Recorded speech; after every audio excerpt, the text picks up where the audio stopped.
Hi, I'm Jack Del Rio of the Minnesota Vikings. And I'm Linda Del Rio. Today's program is about unconditional love. Jack and I have been married for 4 years, and it's no better feeling than knowing he really loves me. Unconditional love is such a powerful Christian principle. It can not only revolutionize your life, but also improve your marriage. However, too many people feel like they need to earn their spouse's love, as if love were a reward for being good. Thankfully, Linda shows her love and support for me through the good times and the bad times. It's a love that makes our good marriage even better. That's right, Linda. So stay tuned and discover how 3 couples work through their tragedies by using unconditional love.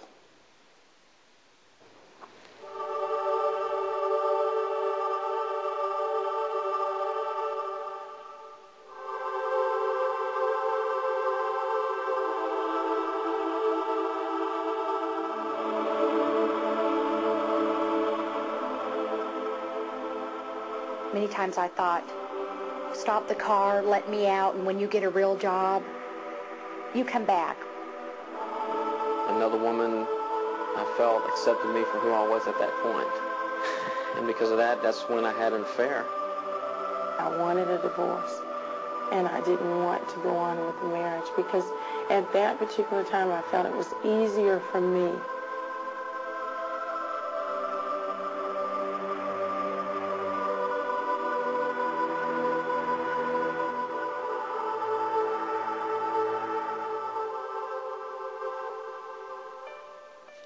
Hi, I'm Rick Nielsen. Welcome once again to our video series, Marriage for Lovers Only.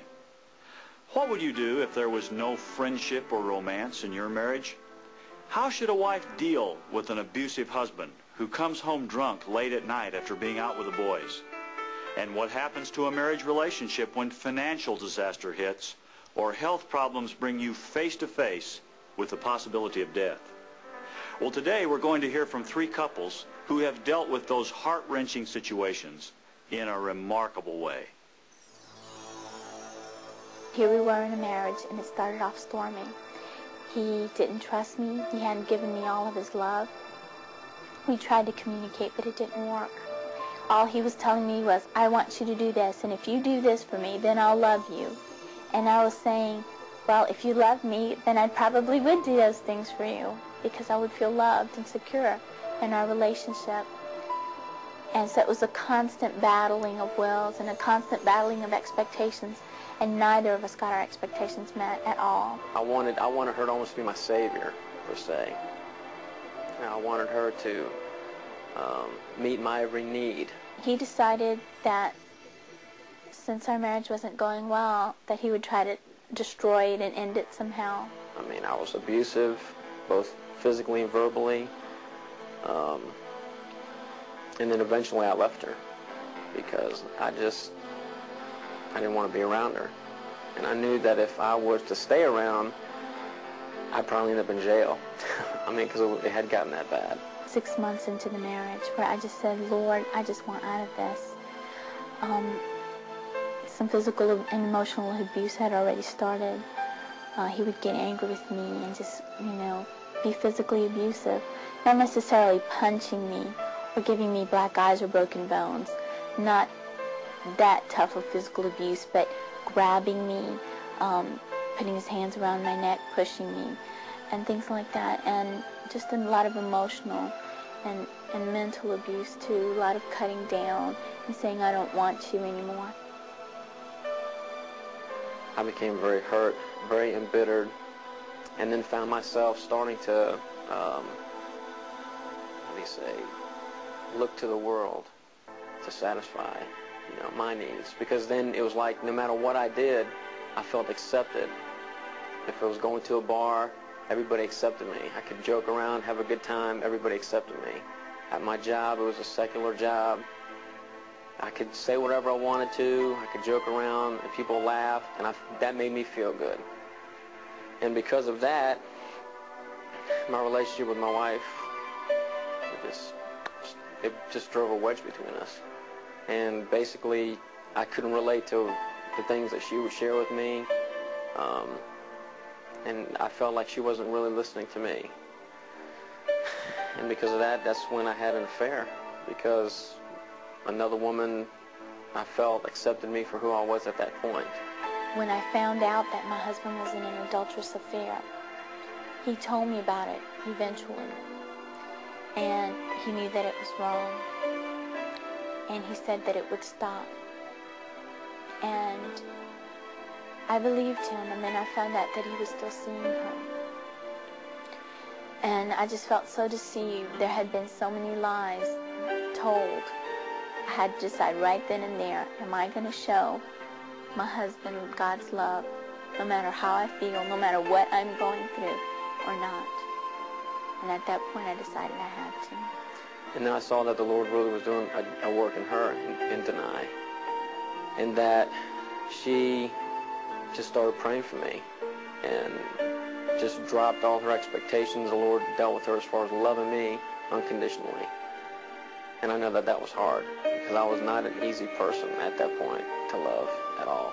After something like an affair, it's hard to trust. And it wasn't easy in the beginning. The first, if he would talk to a woman on the phone, or if he looked at another woman, I thought, he's just looking at her because he's interested in her. I know one thing for sure, it put a lot of insecurities into her. And that's one thing that I've had to reinforce as far as my love for her now. That I love her unconditionally, that I am committed to her no matter what, no matter if we argue. It's like I kind of joke with her sometimes. I say, maybe sometimes I don't like you and you don't like me, but I love you and I'm committed to you no matter what happens. One of the things that the Lord showed me was that I did have to forgive him. And that's not always easy to do, because there's so many hurts. The words "I'm sorry" are okay, but I think it's an action. It's not just the words. So of course I had to say, will you forgive me? I think it was more so just, I'm sorry, but will you forgive me for committing adultery, for saying what it is, Will you forgive me for breaking that trust that you put in me, that bond, by degrading that bond that me and you had made to each other.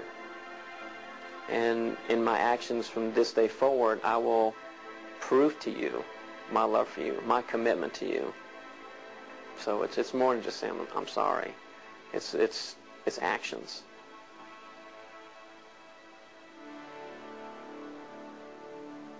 It's been a slow and gradual process, but now that I look back, and it's been 1.5 years, I've seen so many hurts been healed.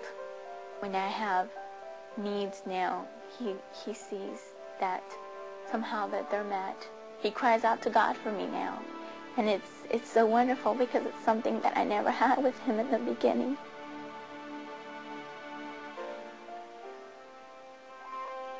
Although Denai endured years in a loveless marriage, she made the choice to love her husband no matter what. And it wasn't easy. There are many situations in life that make the decision to love seem so much harder, like abuse, infidelity, or a life-threatening illness. I remember crying, leaving the doctor's office, and all I could think about was not cancer or not me, but it was, why did it have to happen to him? And I thought about how I would look. I thought about the surgery and if there was going to be any changes in my physical features. And I just really felt that he deserved more. I can remember us sitting on the floor and crying together. And I think what that did is it kind of got the focus off of what I was feeling. And I really looked at him and I thought, he's hurting as much as I am. The next day we went to talk to a surgeon, and he indicated, yes, she has cancer, so it was confirmed. At that particular time, it was like, to us, it was like the world was coming to an end. It was like, why us? I remember telling him that we should get a divorce.